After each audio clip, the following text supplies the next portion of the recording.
একটি রাজ্যে একজন রুটিওয়ালা ছিল। সে একটি রুটি 5 টাকা করে বিক্রি করত, কিন্তু তার রুটির দাম বাড়ানো দরকার ছিল, আর রাজার অনুমতি ছাড়া কেউ রুটির দাম বাড়াতে পারবে না। সেই জন্য সে চলে গেল রাজার কাছে গিয়ে বলল যে আমার রুটির দাম বাড়াতে হবে, 5 টাকা থেকে 10 টাকা করতে হবে।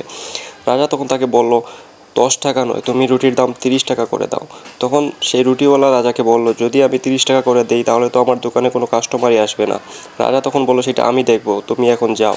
তারপর পরের দিন থেকে রুটিওয়ালা রুটির দাম 30 টাকা করে দিল, এবং পুরো রাজ্যে হইচই শুরু হয়ে গেল, এবং সবাই চলে আসলো রাজার কাছে নালিশ করতে যে রুটিওয়ালা রুটির দাম 30 টাকা করে দিয়েছে, এত দাম দিয়ে আমরা রুটি কিনে খাবো কী করে।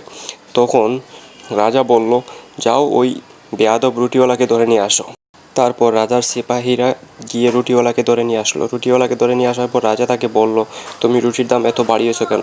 এখন থেকে তুমি অর্ধেক দামে রুটি বিক্রি করবে, এটাই তোমার শাস্তি। এটা শুনে পুরো রাজ্যের লোক খুশি হয়ে গেল। তারপর অর্ধেক দামে রুটি কিনতে শুরু করলো, কিন্তু রুটির দাম অর্ধেক হতে গিয়ে কী হলো জানেন? সেই 5 টাকার রুটি এখন 15 টাকা হয়ে গেল। যেটা 10 টাকা বাড়ানো ছিল এখন আরও 5 টাকা বেড়ে গেল। তাতে রুটিওয়ালাও খুশ, রাজ্যের লোকও খুশ।